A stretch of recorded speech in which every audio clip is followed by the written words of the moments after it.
so you can go uncontested as you serve the rich and the powerful. You cannot avoid us. You cannot avoid us. You cannot escape accountability. We came here knowing that Cop29 was not going to be an easy one. But the kind of bad faith tactics we have seen from developed countries goes beyond shameful. It is disgraceful. Please, don't be mistaken. We see very clearly the age of old colonial strategy of divide and rule that you are trying to deploy. In the face of these disgraceful attempts, we urge developing countries of the Global South to stand united with courage and stand up for the rights of civil society. If the Global North has any intentions of confronting the legacy of historic injustices, it can start by paying up. The Global North must provide trillions of dollars in public grants-based finance to developing countries to pay up the debt of years of climate injustice. The repayment is essential to cover the escalating cost of climate impacts, loss and damage, adaptation and just transition. We will not accept private investment or non-concessional loans as substitutes for this commitment, as they only increase the burden on poorer nations. There cannot be climate justice without gender justice and human rights. Ceasefire now. Defund genocide.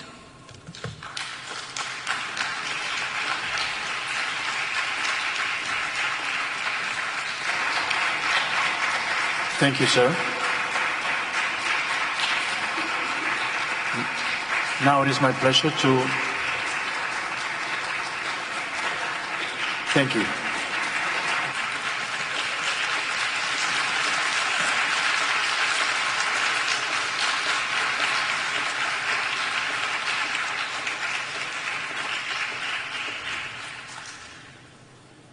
Thank you. Now it is my pleasure to welcome Mrs. Rachita Gupta of Demand Climate Justice Now on behalf of environmental NGOs. Madam, you have the floor. Thank you. My name is Rachita Gupta and I'm speaking on behalf of ENGO DCJ. I voluntarily declare that I have no ties with fossil fuel industries or other emission-intensive industries and no conflict of interest. We know there are nearly 1,800 fossil fuel lobbyists at Cop29. Every year, half my country suffers from devastating heat waves, while the other half is ravaged by floods. And the very criminals who have polluted our world, my home, are now here to pollute these stocks supported by global north countries. And they have been doing it for nearly 30 years. We and our communities are being destroyed by wildfires, floods, typhoon, drought, climate crisis-induced destruction and devastation. And we are not the ones responsible for it. It is you rich countries and your fossil fuel buddies. Your hunger and greed have looted our lands, our water, our forests, and with it, our very future. We are here for a finance COP, and it is increasingly turning into a bankrupt COP as you developed countries continue to deny your historical responsibility.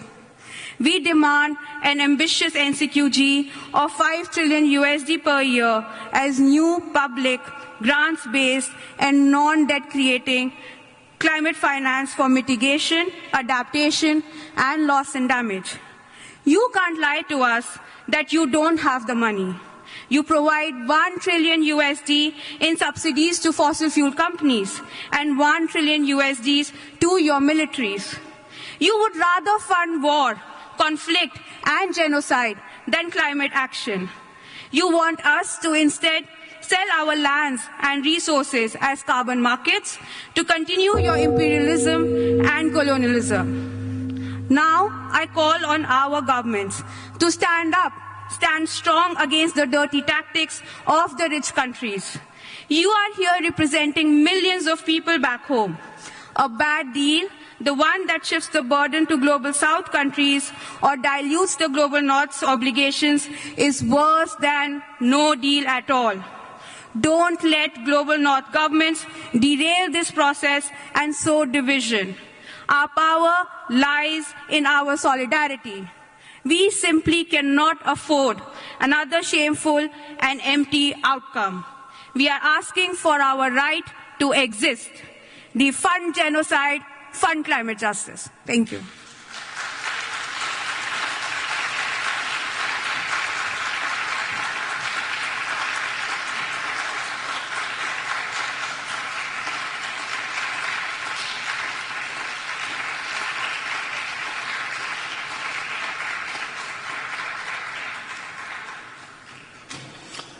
Thank you, Madam. Now it is my pleasure to welcome Mrs. Betty Chinyamunyamu on behalf of farmers and agriculture NGOs. Madam, you have the floor.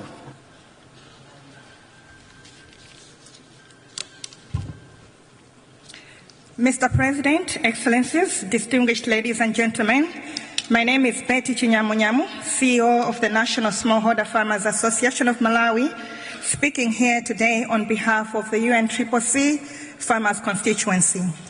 In Malawi and across the globe, farmers are enduring the relentless impacts of climate change. Extreme weather patterns, prolonged droughts, erratic rainfall, and frequent floods are destroying not just our crops and livestock, but our entire livelihoods and future.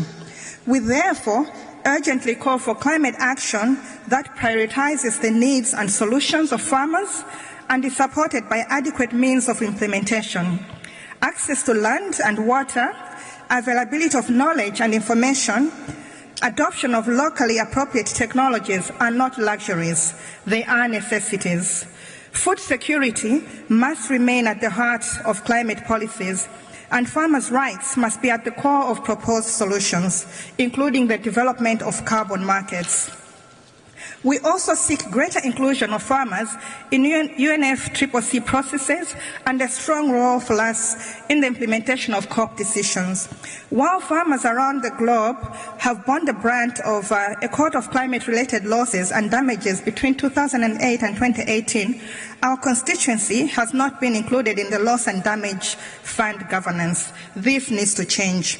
Let us work together to cultivate a future where farmers thrive, agriculture and food systems endure, and no one is left behind.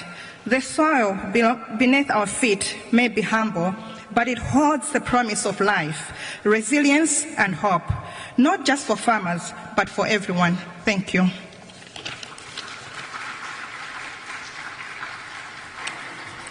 Thank you, Madam. It is my pleasure now to welcome Mrs. Daria Egereva on behalf of the Indigenous Peoples Organizations. Madam, you have the floor. Thank you.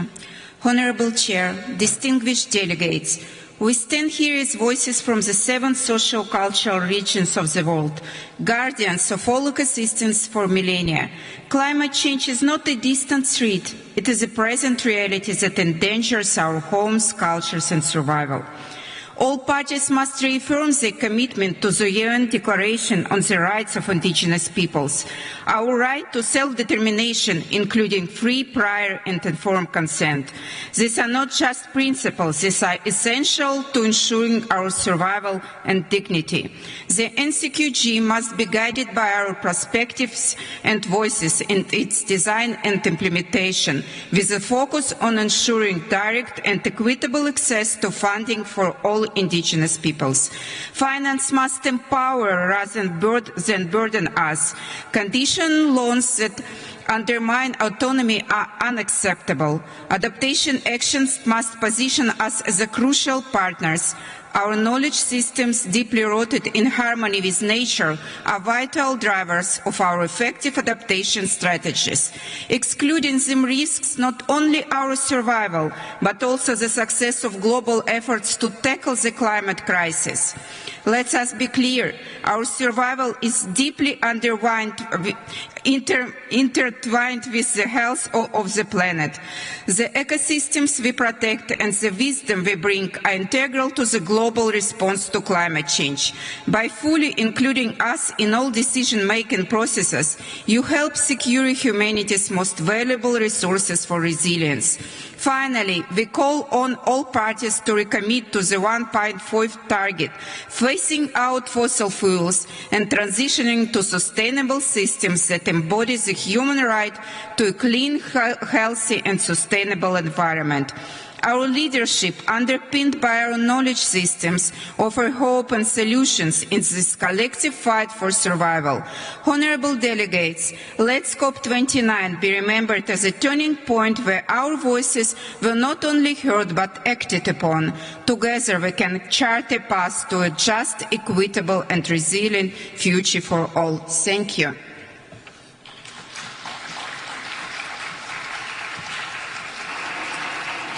Thank you, Madam.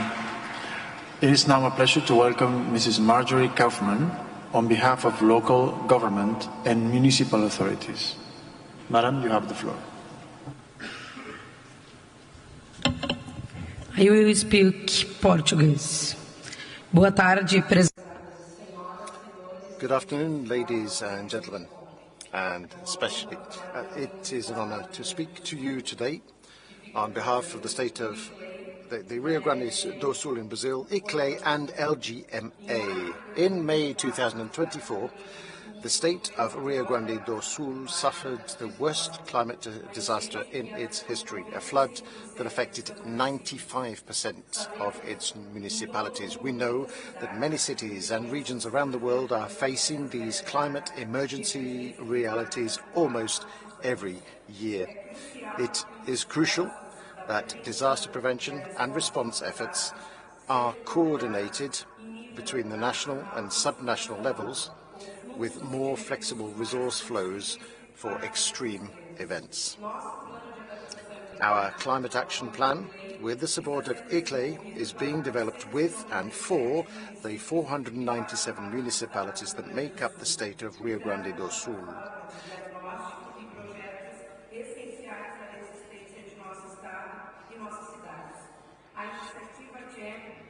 The CHAMP initiative has formulated an interesting model, but for implementation we need financial and technical support. We welcome the inclusion of the recognition of climate federalism and the CHAMP initiative as a tool to implement the new Brazilian NDC. For COP29 in Baku, hundreds of cities and regions under the LGMA Constituency Assembly have proposed 3 demands. Number 1, accelerate multi-level action. Number 2, finance urbanization. And number 3, integrate climate action with sustainability. We need climate finance that focuses on grants, not loans, so that all levels of government can have a just transition. And we need to build synergies between mitigation, adaptation, and biodiversity to create a healthier planet. We must also ensure that Baku leaves a concrete legacy.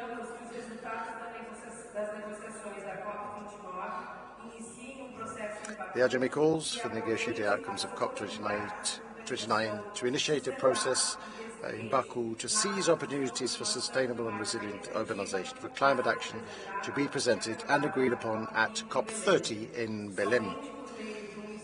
Only through multi-level effort will we be able to mitigate the impacts of climate change and ensure a safer and more sustainable future for all. Thank you.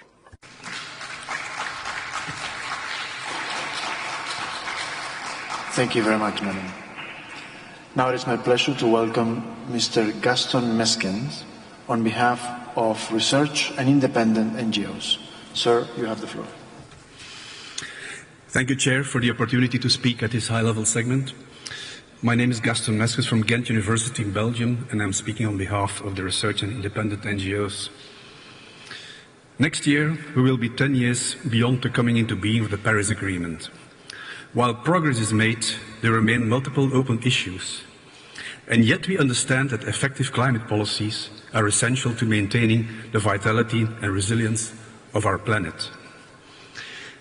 We, as the global research community, continue to emphasize the need to take into account the multiple technical and social factors that drive or inhibit the transition.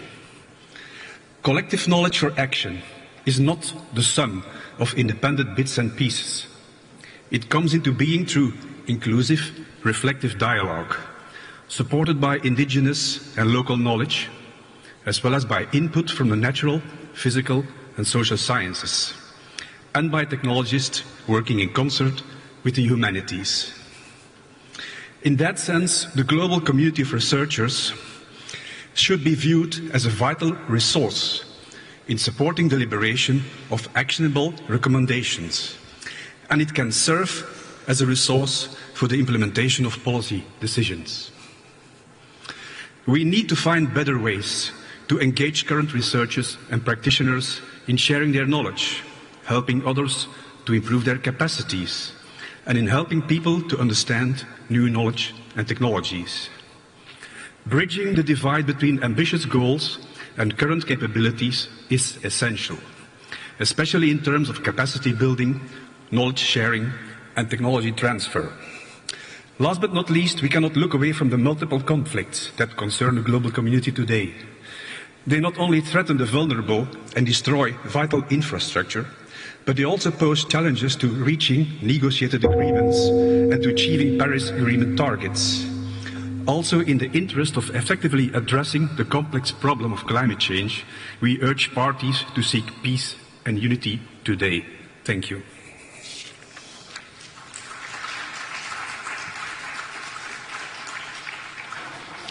Thank you, sir.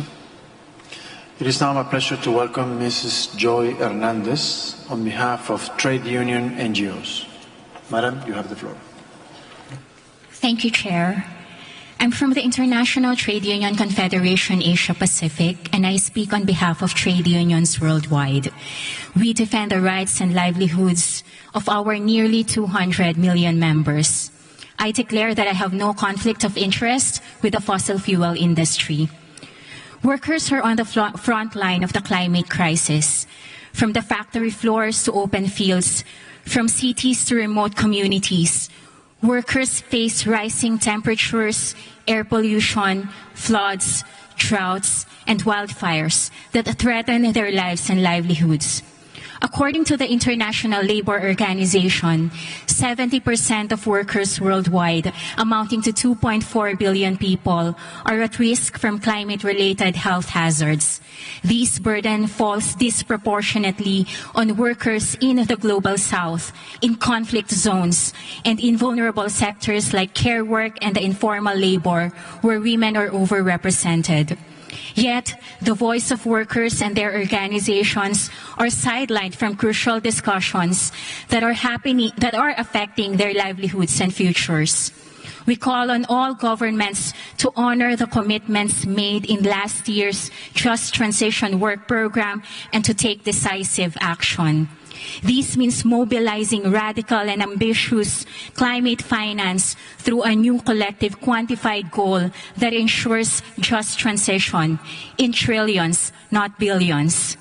Public grant-based finance from global north countries is urgently needed to support developing countries in building resilient zero-carbon economies.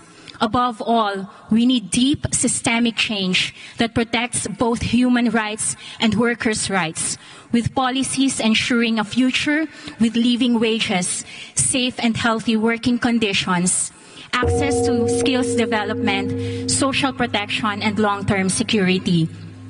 This is not just about sustaining jobs, but about creating new opportunities within an economy that respects our environment and upholds people's dignity. Finally, climate action is also about ending violence, wars, conflicts, and repression everywhere. There will be no climate justice without peace and social justice. Ceasefire now.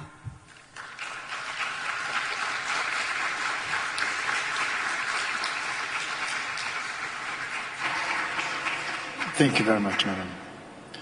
It is now my pleasure to welcome Mrs. Mwanahamisi Singano on behalf of the Women and Gender constituency.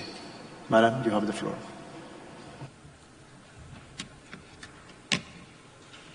Climate crisis, biodiversity loss, patriarchy continue to contribute to gender injustices, depriving women, children of their rights, their livelihood, and in some cases, their lives. These crises have perpetuated inequality and pushed millions in abject poverty.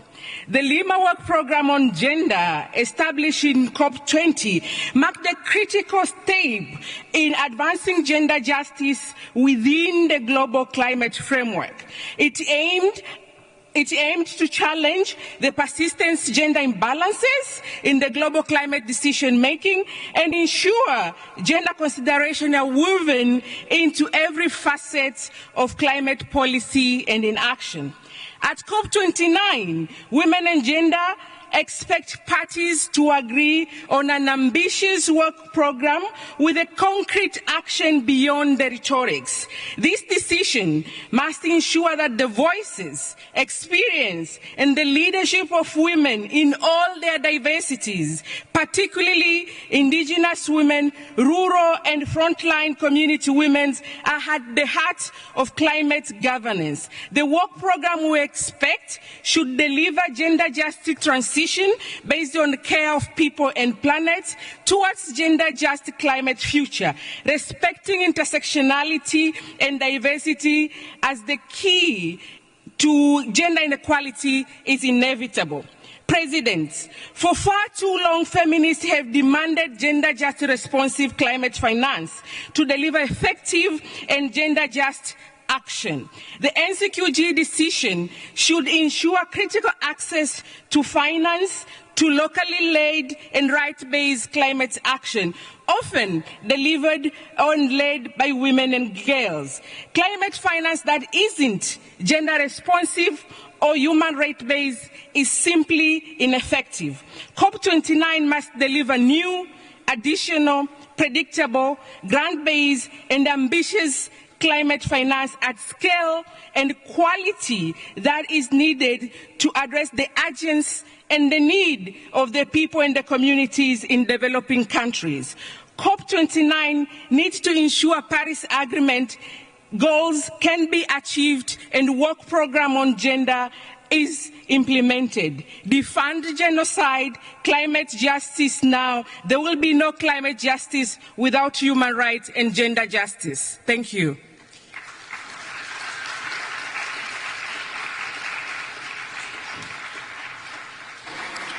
Thank you very much, Madam.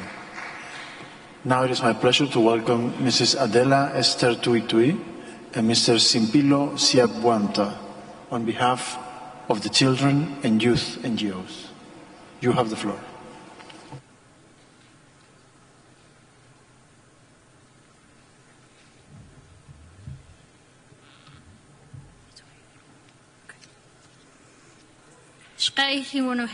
Distinguished delegates, my name is Adela Tui, a Maya Kaqchikel indigenous woman from Guatemala, and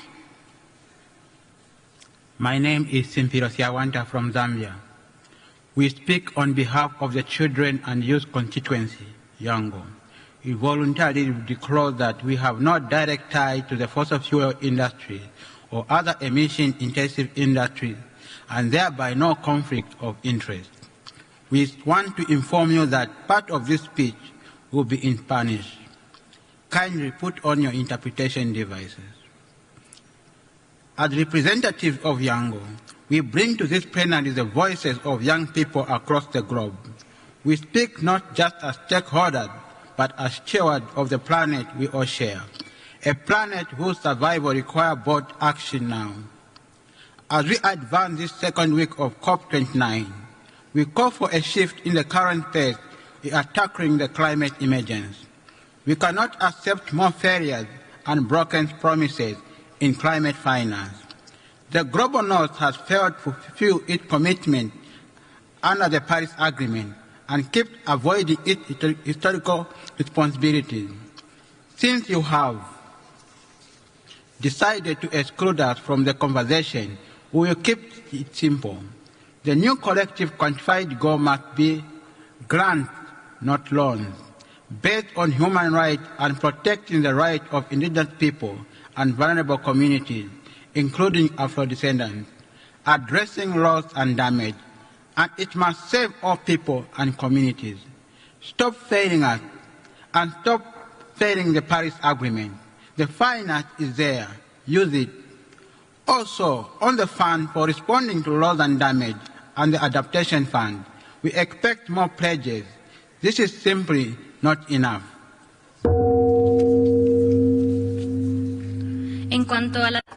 As to adaptation, we appeal for strengthening the financial flows to support resilience projects driven by communities. And the current financing for adaptation remains insufficient. We urge for the implementation of the framework for the global goal with strong support by the youth, indigenous peoples and civil society. Within the mechanisms that we use, we must give priority to indigenous knowledge under the principle of free, prior and informed consent.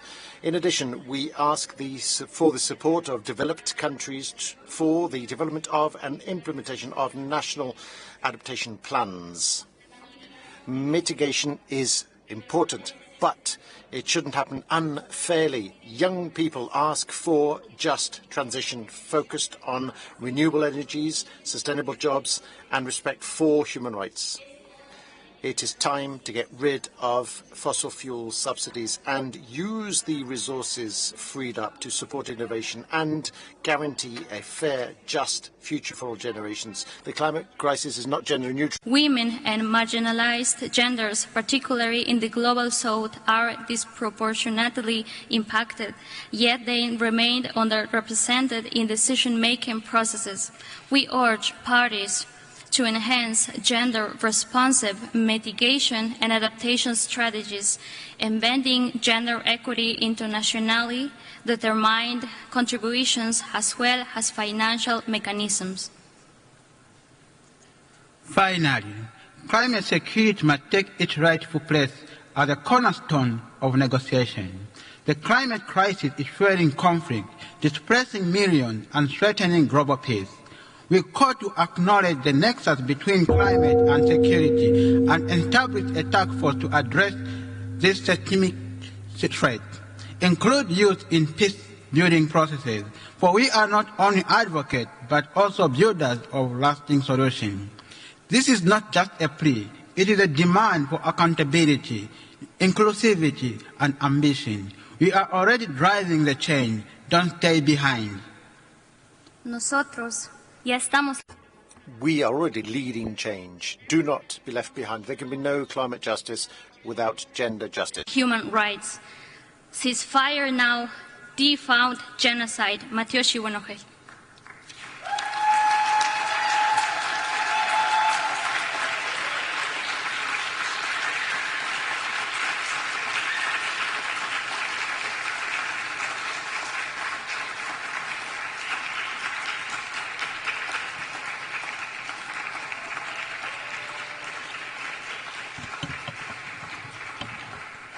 Thank you very much. Now it is my pleasure to welcome Mrs. V. Bui on behalf of Education, Communication and Outreach stakeholders. Madam, you have the floor. Dear Excellencies, distinguished colleagues, my name is V. Bui from Vietnam, and I have the privilege of delivering the statement on behalf of ECOS, the Education, Communication and Outreach Stakeholders Informal Group of the UNFCCC. We believe that action for climate empowerment, ACE, is an essential means of implementation for both the Convention and the Paris Agreement. As the sixth element of ACE, education, training, public participation, awareness raising, access to information, and international cooperation on these matters are tools which we need to use across all aspects of climate action, especially mitigation and adaptation. Regarding Cop29, we appreciated the efforts by all parties to reach an agreement at this session, which will enhance our progress in ACE. The expanded call for submission to the annual summary report for ACE now includes challenges related to financial and technical support for ACE implementation. This is an important step toward the midterm review for AIDS that will happen in 2026, because we still have a chronic gap in the availability and accessibility of financial resources for AIDS, as well as the gap in institutional support, both of which we must resolve in order to unlock the full potential for AIDS and climate action. As a community of experts and practitioners for AIDS implementation, ECOS is always ready to assist parties and other stakeholders in working on these matters, and we warmly invite all colleagues to join us in these efforts as we continue toward our shared goals of AIDS implementation. We thank you.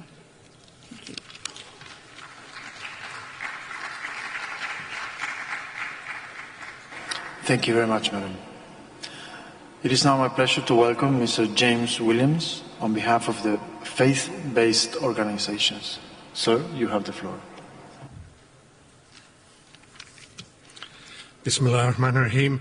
Mr. President, distinguished participants, dear brothers and sisters, we stand at a crossroads, facing an existential threat to life on Earth as we know it. The urgency to act cannot be overstated.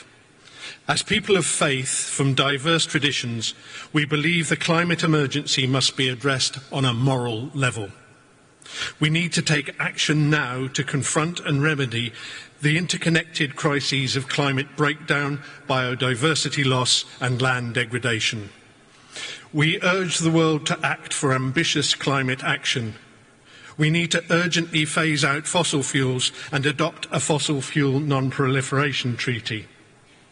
On climate finance, the new collective quantified goal must respond to real needs, priorities and human rights, emphasise grant-based support for developing nations and ensure direct access for local communities and indigenous people. Loss and damage is integral to climate justice. Both economic and non-economic loss and damage must be addressed by delivering grant-based finance for climate-vulnerable communities while safeguarding the interests of indigenous peoples, migrants, women, children, disabled and other groups in precarious situations.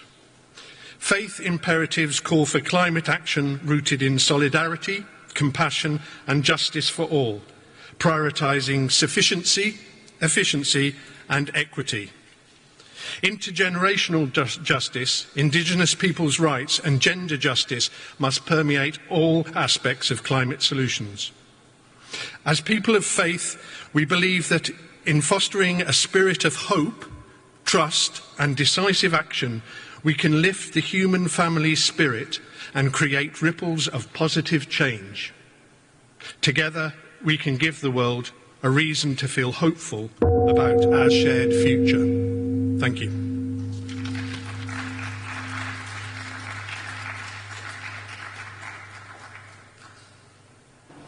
Thank you very much, sir.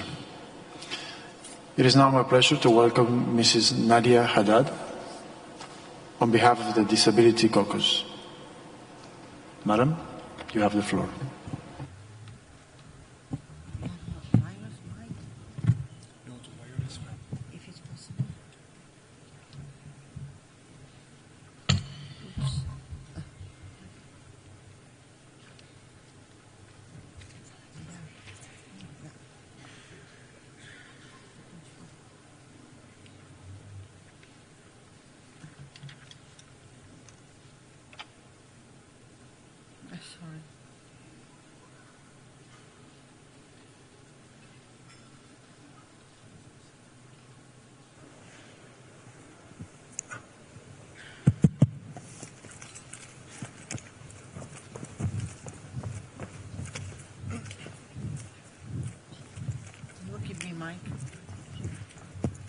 Bring me the mic.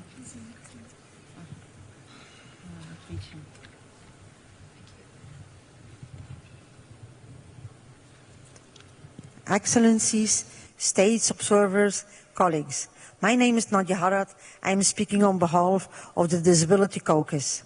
This is a pivotal moment in the global response to the climate crisis. If it's to succeed, everyone must be meaningfully involved. Persons with disability, especially those with intersection of disability, gender, age, indigenous identity, and socioeconomic status, face increased risk. Despite this, we are rarely engaged in making and implementing the policies that are meant to protect us, our families, and our communities.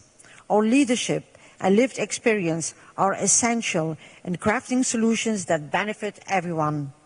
As we push for a disability-inclusive, human rights-based approach to climate action that is truly effective and sustainable, we request 3 commitments. First, we must have a formally established disability consultancy within the UNFCCC. This will ensure that persons with disability will represent 1.3 billion people worldwide. That means 1 in 6 can participate in climate negotiation on equal basis with others. Second, climate finance must provide inclusive support for countries disproportionately impacted, yet least responsible for the climate crisis. So disability inclusion must be embedded in all funding for mitigation, adaptation, and resilience. Only in this way we can build truly accessible infrastructure and sustainable livelihoods, making sure no one is left behind. Third, together, all of us, we must ensure full accessibility for persons with disabilities in all climate-related decision-making processes, from global to local levels. This includes physical, information, and communication access. Taking together these steps are key to create a truly inclusive, resilient, and just future for all. Thank you.